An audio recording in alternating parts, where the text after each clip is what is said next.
Assalamualaikum warahmatullahi wabarakatuh. Perkenalkan, nama saya Anissa Nurina Aulia, dosen program studi Agribisnis Fakultas Pertanian Universitas Muhammadiyah Jember. Pada kesempatan kali ini, saya akan menyampaikan pernyataan diri dosen dalam Unjuk Kerja Tridharma Perguruan Tinggi PDD UKT-PT bidang pengajaran. Pada kesempatan kali ini pun saya akan menyampaikan salah satu mata kuliah yang di program studi Agribisnis Fakultas Pertanian Universitas Muhammadiyah Jember, yaitu mata kuliah Ekonometrika dengan bobot 3 SKS yang diampu oleh mahasiswa di semester 5 dan dengan kode mata kuliah MJU AGB 220. Untuk capaian pembelajarannya, di sini ada 3. Yang pertama, mahasiswa mampu bekerja mandiri dan bekerja sama dalam tim serta memiliki komitmen dalam melaksanakan tugas yang menjadi tanggung jawabnya. Yang kedua, mahasiswa mampu memahami, mengidentifikasi masalah, dan menganalisis kebijakan pembangunan pertanian yang berkaitan dengan masalah sosial ekonomi pertanian dengan menggunakan metode kuantitatif dan metode kualitatif sehingga mampu diterapkan di dunia kerja dan dapat digunakan untuk melanjutkan studi pada jenjang yang lebih tinggi.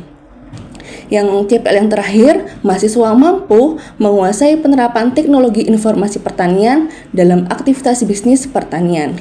Pada CPL ini akan dijabarkan lebih lanjut melalui capaian pembelajaran mata kuliah atau CPMK. CPMK yang pertama, mahasiswa mampu memahami ruang lingkup dan permodelan pada ekonometrika.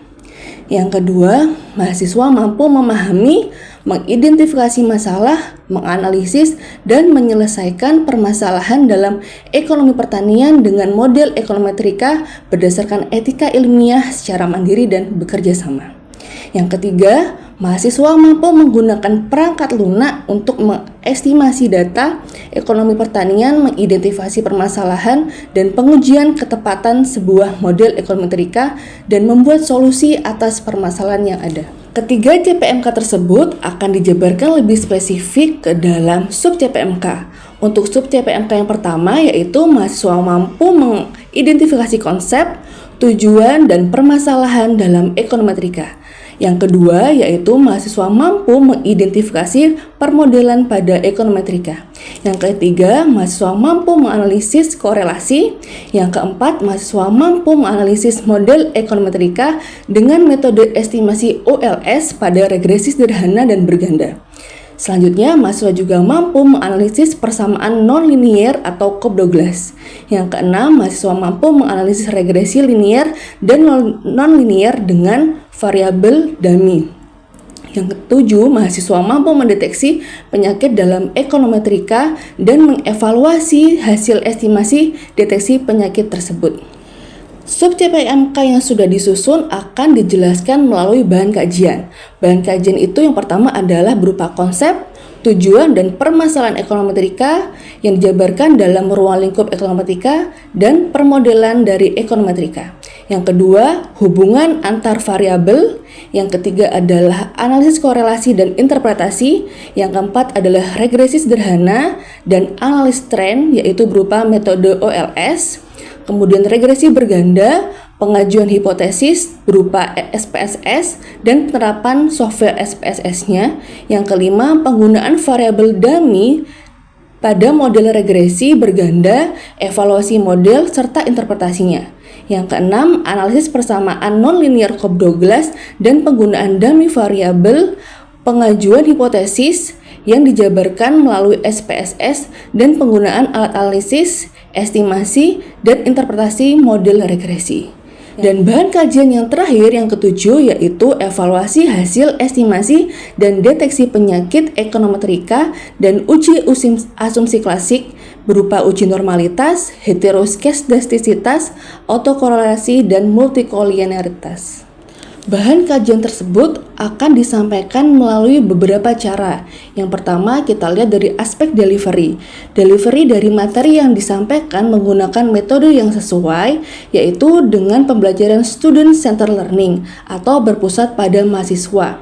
Sehingga jika ada materi yang berupa teori, akan disampaikan melalui diskusi di kelas, tugas, kuis, dan beberapa latihan yang harus dikerjakan oleh mahasiswa. Kemudian jika ada tugas yang berupa keterampilan akan disampaikan melalui tutorial dan disampaikan secara bertahap. Kemudian mahasiswa akan melaksanakan sendiri, mempraktikkan sendiri yang sudah dijelaskan berupa tahap-tahap tersebut. Sehingga materi yang disampaikan bersifat studi kasus yang akan dikaji lebih dalam oleh para mahasiswa. Pada aspek interaction, saya berinteraksi secara bertatap muka bersama mahasiswa dan juga memanfaatkan teknologi aplikasi pembelajaran, yaitu LMS dalam bentuk e-study.unmujember.acid, di mana di situ mahasiswa dapat mengakses tugas, mengakses kuis, materi atau informasi lain yang dapat diakses secara langsung dan mudah oleh mahasiswa. Sehingga di sana juga tercipta interaksi antara mahasiswa dan dosen serta timbal balik atas tugas-tugas yang sudah saya berikan. Yang ketiga, untuk pengukuran CPL, mahasiswa selanjutnya dilakukan asesmen dalam bentuk tugas dan kuis yang berbasis capaian pembelajaran yang hendak dicapai yang sudah tersusun melalui RPS. Sehingga di RPS sudah dipenuhi bobot-bobot penilaian CPL yang telah disediakan. Dan CPL tersebut atau bobot-bobot tersebut sudah disampaikan di awal kontrak perkuliahan. Baiklah, berikut merupakan cuplikan kegiatan pembelajaran yang dilaksanakan secara luring di dalam kelas. Selamat menyaksikan. Assalamualaikum warahmatullahi wabarakatuh. Waalaikumsalam warahmatullahi wabarakatuh. Oke, kita bertemu lagi ya di pagi hari ini pada pertemuan ke-5 Informatika. Pada minggu lalu kita sudah membahas tentang OLS. Sebelum kita mulai kegiatan pada pagi hari ini, kita mulai dulu dengan berdoa. Berdoa dimulai. Berdoa selesai. Pada minggu kemarin kita sudah membahas terkait dengan metode OLS atau Ordinary Least Square. Masih ingat apa itu OLS? Mungkin ada yang bisa? Oke, Mbak Fetri, silakan. OLS adalah salah satu metode yang digunakan untuk menduga koefisien regresi klasik dengan cara meminimumkan lagat atau error. Oke. OLS adalah salah satu metode dari regresi klasik dengan cara meminimumkan error atau lagat. Kita akan bahas terkait dengan regresi ya. Regresi itu kita sudah bahas 2 minggu lalu. Masih ingat apa sih analisis regresi itu? Siapa yang bisa mungkin? Saya Bu. Oke, Mbak Owi. Regresi merupakan suatu teknik statistika yang dipergunakan untuk menentukan bentuk hubungan di antara variabel-variabel. Oke, regresi digunakan untuk menentukan bentuk hubungan antar variabel. Variabel apa saja di sini yang dimaksud? Masih ingat variabel apa saja? Ada berapa variabel? Ya Bu, ada 2. Oke, Mbak, silakan. Variabel dependen sama independen. Independen dan dependen. X atau Y itu ya pada model ekonomika. Oke, kemudian masih ingat bagaimana sih persamaan dari regresi itu sendiri? Ada yang tahu? Bisa maju membantu saya?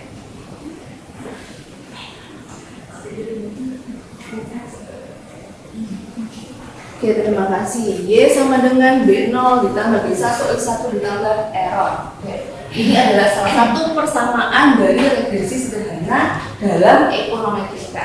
Hari ini kita akan mempelajari salah satu penerapan dari metode OLS sendiri, yaitu dengan analisis tren. Ya, analisis tren ini biasanya digunakan untuk melihat atau kita bisa menggambarkan bagaimana sih keadaan suatu komoditi di masa datang, atau kita bisa meramalkan, gitu ya. Ini misalnya contoh perkembangan produksi kedelai di Indonesia tahun 2001 hingga 2023. Bagaimana kita menganalisis data perkembangan produksi kedelai tersebut? Sini pertanyaan pertama, bagaimana kita menentukan persamaan garis trennya, garis regresinya. Jadi pada persamaan ini kita akan membuat analisis regresinya. Gitu ya. Kemudian menurut Anda berdasarkan hasil tersebut, bagaimana tren produksi kedelainya? Apakah naik atau turun? Seperti itu. Jadi kita bisa mengestimasi dengan menghitung menggunakan uji tren. Yang ketiga, kita bisa memperkirakan berapa sih total dari produksi kedelai beberapa tahun mendatang, kayak gitu ya. Jadi di sini untuk metode OLS kita bisa menentukan dengan cara menggunakan kode terkecil. Jadi sekali lagi uji tren adalah suatu uji untuk meramalkan keadaan di masa mendatang dengan data apa kok tren? Time series. Uji tren dilakukan dengan OLS yang sudah dijelaskan tadi ya, Y sama dengan B0 ditambah B1 X1 tambah error. Yang diduga dengan persamaan garis YT1 sama dengan B0 ditambah B1 X, di mana B0 adalah konstanta atau nilai tren pada tahun ke-0, ya bukan tahun ke-1 tapi tahun ke-0. B1 adalah koefisien regresi, kemudian X adalah waktunya. Nah, waktu ini bisa berupa hari, minggu, bulan, atau tahun. Dan Y adalah nilai trennya akan dilakukan. Berapa sih nilai Y-nya? Itu yang akan kita cari. Dari sini ada pertanyaan? Ya paham ya? Kira-kira ya? Dalam proses perhitungannya, variabel waktu X ini ditetapkan sedemikian rupa sehingga jumlah nilai variabel waktu sama dengan 0. Jadi XT-nya itu harus sama dengan 0. Ganjil ada nilai 0 yang diberikan pada variabel waktu X yang letaknya di tengah di antara nilai pengamatan yang ada. Nilai 0 ini diberikan pada variabel X yang kekal, yaitu XK di mana ini N sama dengan 2K min 1, 2K sama dengan N plus 1, K sama dengan M plus 1 per 2 ya. Jadi misalkan di sini ada, ini boleh saya hapus ya? Misalkan tadi ada N sama dengan 5. Berarti misalkan ada tahun, ini misalkan 2021, 2022, 2023, 2024 dan 2025. Nah, di sini di X ini harus ada XK sama dengan X3 sama dengan 0. Jadi pada titik tengahnya harus bernilai 0. Berarti dari 2021, 2022 sampai 2024 mana yang nilainya 0? 2023. Berarti ini X3 ya sama dengan 0. Sehingga kita bisa mendapatkan nilai X yang lain. X2, X1. Setelah 0 berapa? 1. Setelah 1, 2. Kemudian dari 1 dan ini 2. Jadi bagaimana kita menentukan nilai X adalah kita menentukan nilai tengahnya. Ya. Kalau di sini di PPT disebutkan misalkan nih N-nya ada 5. Ya, itu kemudian 5 tambah 1 per 2 sama dengan 3. Sehingga X3 adalah nilai 0-nya. Nah, sehingga jumlah dari nilai X-nya, jumlah dari nilai XT, berapa kalau kita menjumlah ini? 1 tambah 2, 1 tambah 2 tambah 0 ditambah min 1 ditambah 2. Berapa? Ini 3, ini min 3 kan? Berarti 0. Jadi jumlah X-nya itu harus sama dengan 0. Jadi seperti itu. Jadi untuk perhitungan tren, nilai X-nya harus sama dengan 0. Dari sini ada pertanyaan? Jadi pahami? Ini ada contoh, misalkan diketahui data produksi jagung di Indonesia pada waktu 2006 sampai 2010 misalkan ya. Ini sama, ini ada berapa N-nya berarti? 5. Berarti sama ya. Jika N-nya 5, kemudian nilai tengahnya berapa? Nah, sama dengan N plus 1 dibagi 2 ya. N-nya 5, kemudian tambah 1 bagi 2 sama 3. Kita dalam mengestimasi Almis tren tadi kan Y sama dengan B0 ditambah B1 X1 ditambah L. Nah, kita kan sudah menentukan nilai ini ya tadi ya. Yang kita akan cari adalah nilai Y dan estimator dari B0 dan estimasi dari B1. Gimana caranya? Yuk, kita akan hitung menggunakan metode kode terkecil. Ya. Kita bisa menghitung dua cara, yaitu secara manual, kita menghitung dengan Excel atau menghitung langsung dan menggunakan SPSS. Nah, hari ini kita akan menghitung dua kali. Jadi yang pertama kita akan manual menghitung ya B0-nya berapa, kemudian B1-nya berapa, dan akan mendapat nilai persamaannya Y sama dengan berapa dari B0 B1 X1. Nah ini rumusnya. Nah ini untuk menghitung B0 dan B1 ini adalah rumusnya sama dengan Y rata-rata dikurangi BI dikali X rata-rata I.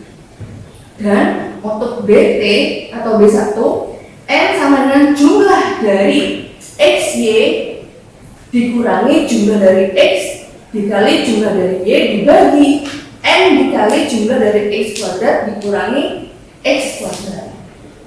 Untuk mempermudah kita akan membuat tabel. Nah ini kita bisa lihat ya, ini sebenarnya sudah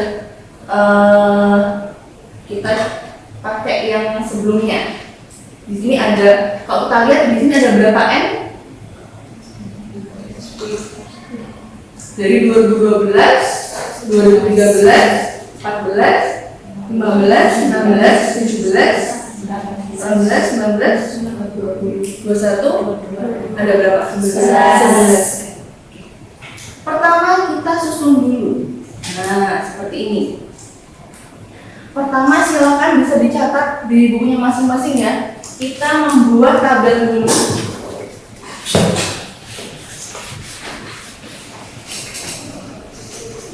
Tahun, kemudian ada produksi.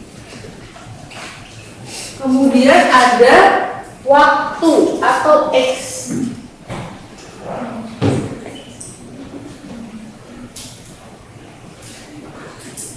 Dan kita akan memasukkan rumus yang sudah ada sebelumnya, yaitu X kali Y dan X kuadrat. X T kali Y ini X kuadrat.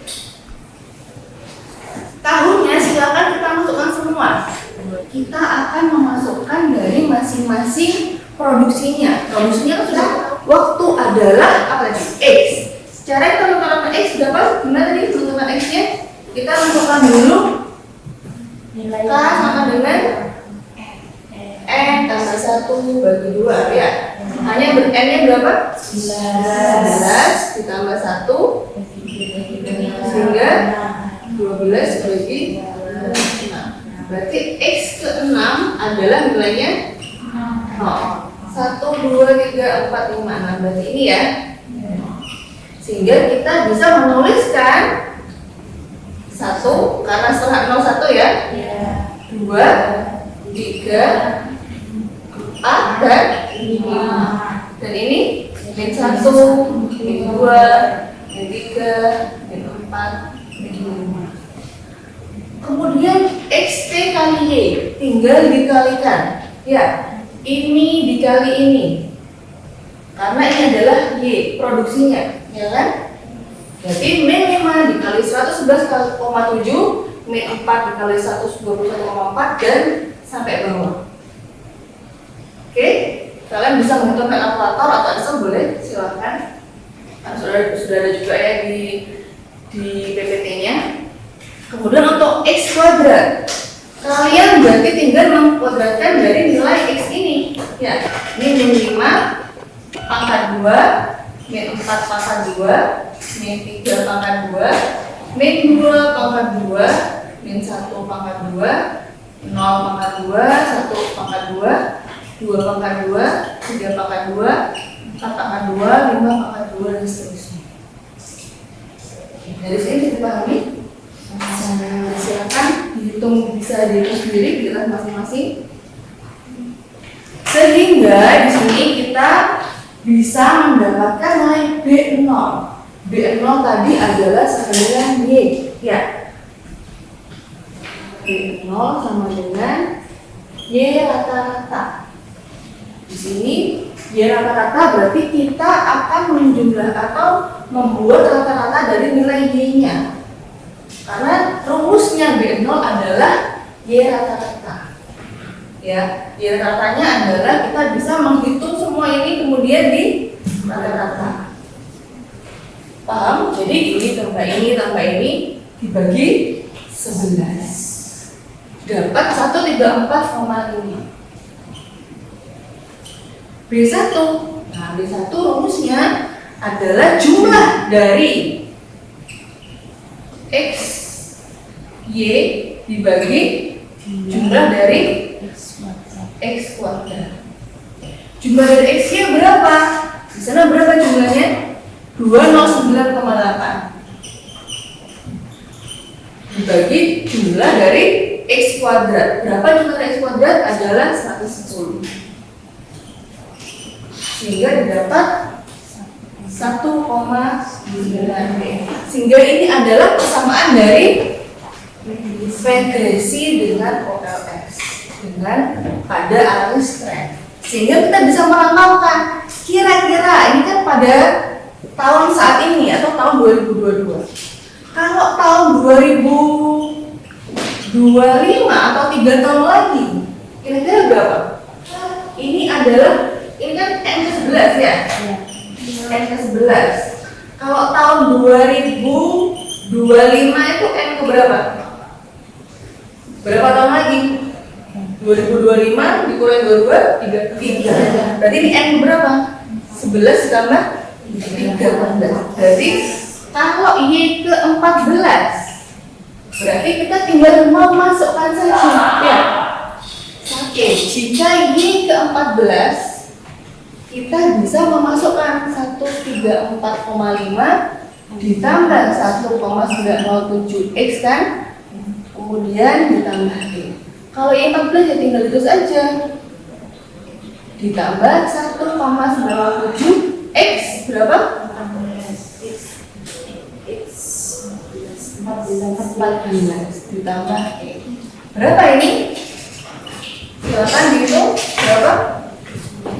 1,97 dikali 14 ditambah 26 itu 26,698.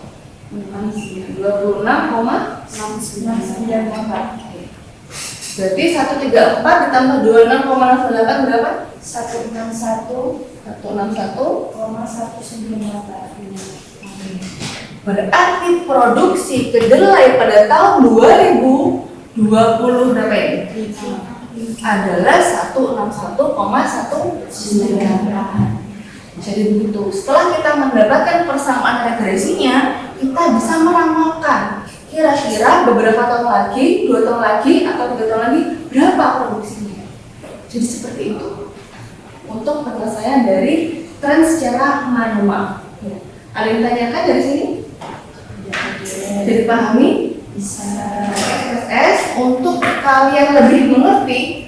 Kemarin kita sudah menganalisis regresi kan, sederhana. Itu caranya sama. Nah, silakan dibuka tadinya. Di situ ada contoh soal yang akan kerjakan. Saya akan beri waktu 5 menit dan kalian mengerjakan secara berkelompok. Satu kelompok bisa isinya 3 orang. Nanti setelah 5 menit ada 2 kelompok yang akan menunjukkan berapa sih persamaannya dan kira-kira untuk beberapa tahun mendatang berapa jumlah produksi. Oke, silakan disetujui sesuai dengan kelompoknya. Oke, silakan saya kasih waktu 5 menit sampai 7 menit ya. Kemudian silakan dikerjakan secara menggunakan software dengan SPSS.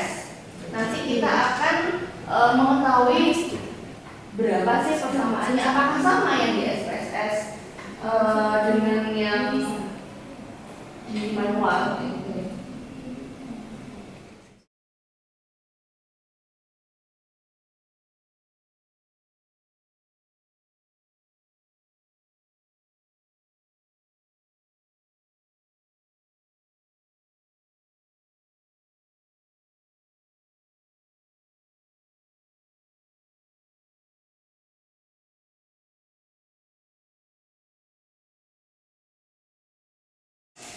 Untuk persamaannya Y sama dengan berapa? Apakah sama dengan yang kita kerjakan tadi secara manual? Bisa berdiri? Y sama dengan 134,5 ditambah dengan 1,907 X atau P. Oke, berarti sama ya dengan yang sudah kita. Untuk strength ini kita tidak perlu menginterpretasikan sedetail regresi sederhana. Kita cukup melihat dengan nilai signifikansi dari uji T-nya, ya, atau uji parsialnya. Di sini Y sama dengan 134,5 ya, kemudian waktunya T sama dengan 1,907 sama seperti yang sudah kita tuliskan di sini. Kemudian kita lihat signifikansinya. Signifikansi dari waktunya itu adalah 0,057. Dia signifikan pada taraf berapa persen? 1%, 5%, apa 10%? 10%. Karena nilainya lebih kecil, T-nya adalah 0,057. Jadi dia signifikan pada taraf 10%. Bisa dituliskan lagi sama dengan berapa, dan kemudian kita coba pada 2030 kira-kira berapa, atau 2035.